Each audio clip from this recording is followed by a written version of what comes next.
Now, we talked about how you want to make sure that you can articulate why you felt you were reasonably in fear of your life. But what we don't want you to do is get wrapped around the axle on it and have to stop and think in the heat of the moment, wait, let's see, can I explain why I felt like I was reasonably in fear of death or serious bodily harm? Bang! You get shot trying to think it out, right?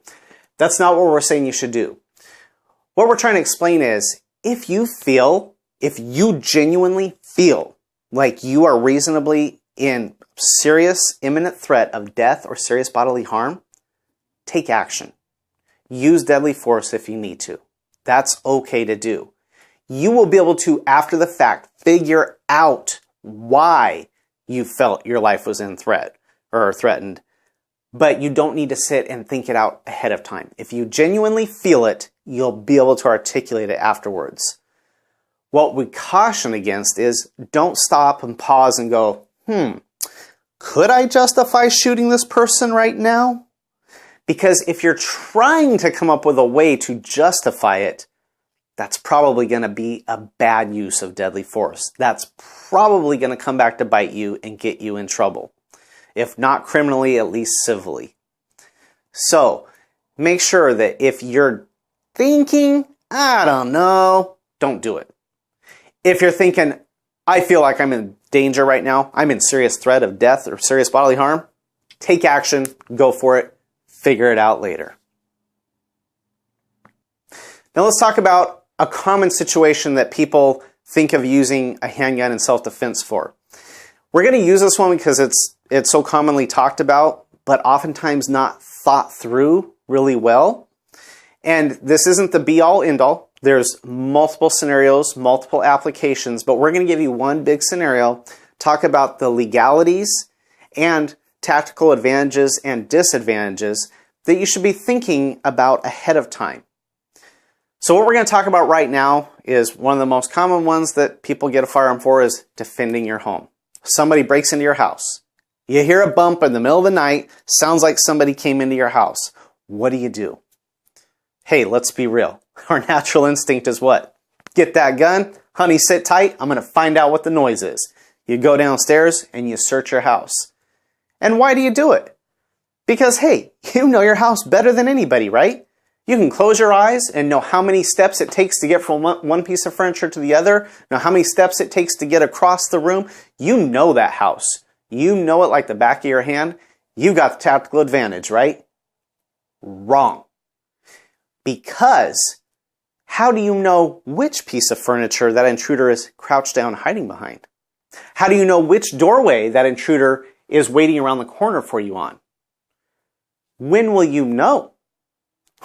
When you walk by and they grab you, right? That's when you know. That's too late. You just gave away your entire tactical advantage. So tactically, for that reason, it doesn't make a lot of sense to go searching your home. And hey, don't get me wrong. I'm not trying to say that you're wrong if you do that, because it's our natural instinct. All we're talking about here is what makes sense legally and tactically. Now let's talk about another problem that comes up tactically with going down and searching for somebody in your home. Let's say you go down and you're searching around, and all of a sudden you see that dark figure go bolting across the room. Oh boy, got him now, right? So you start shooting. How easy is it to hit a moving target? Have you ever really tried to hit a moving target? It's not easy. It's a very tough thing to accomplish. So tactically, you've just created a huge disadvantage for yourself. And what about this? Let's say you chase that dark figure across the room, bang, bang, bang, boom, got him. Walk up, only to discover it was your teenager sneaking into the house in the middle of the night, and you couldn't tell in the dark. That's a life changer, right? So, a lot of different things to think about with tactics when it comes to going down and searching for somebody in your home. Now let's talk about the legalities of it. Let's say you go down there, and again, let's say you shoot, bang, bang, bang, and you hit the person, and you get them. And whether they get seriously injured or they die, whatever the case may be, and they're the bad guy, all right, you're feeling pretty good about it, right? Until you get to court, and you get asked, what made you feel reasonably in imminent threat of death or serious bodily harm? And you're going to say, well, he's in my house. Okay, but what was he doing in your house? You're going to say, I don't care, he's in my house. Well, remember, that's not always a good defense. And even if it's a good defense criminally, it probably won't stand up civilly. Because guaranteed, you know what that bad guy's attorney is going to argue?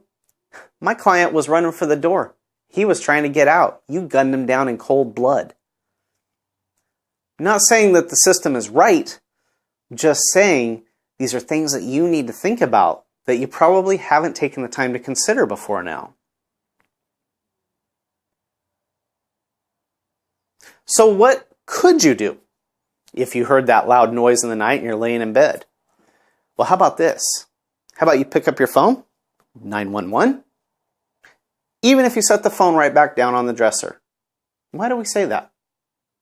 Well, obviously, if you got a landline, they're going to be able to track right where you're at, come to your house, see what's going on. If you got a cell phone, it's a little trickier. They can kind of triangulate within a good 300 yards or whatever of where you're at roughly and probably find the commotion and figure out where you're at.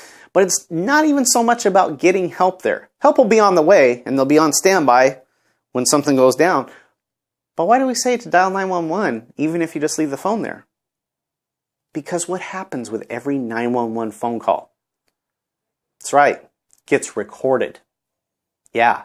And what happens in every court case where there's a 911 call associated with it? Oh yeah, that recording gets played in court. So what can we do to take huge advantage of this and make this work to our favor? Well, how about this? How about 911, you set the phone down, you get your firearm, you point out and you say, get out of the house, I got a gun. What kind of person is going to stick around your house to steal your TV or do something like that if they hear, get out of the house, I got a gun? Huh, they're getting the heck out, right? Holy moly, nothing in here is worth my life. I'm out of here.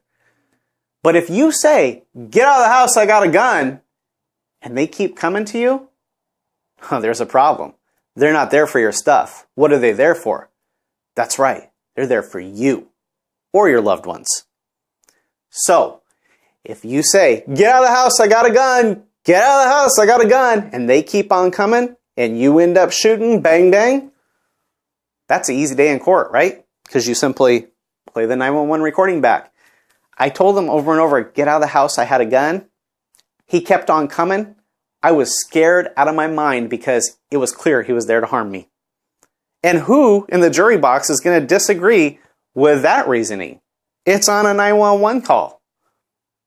It's all right there, neatly packaged. So legally, you give yourself a huge advantage. But tactically, you give yourself an even bigger advantage potentially. Why do we say that? Well, how many entrances and egresses do you typically have from your bedroom in your home, at least to the interior of your house? Typically one, right?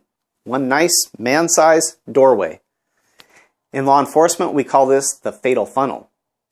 We call it the fatal funnel because it forces you, if you want to get into a room, to go through an area where gunfire can easily be directed to gun down anything coming through that doorway. So let's think about this. You no longer have to chase a moving target. You simply point at your doorway and say, get out of the house, I got a gun. If they walk to your doorway, they pretty much fill up the middle of the doorway, right? So if you're just kind of aiming somewhere in the general vicinity of the middle of the doorway, you got yourself covered. It's a pretty easy shot from there, or multiple shots, whatever the case may be.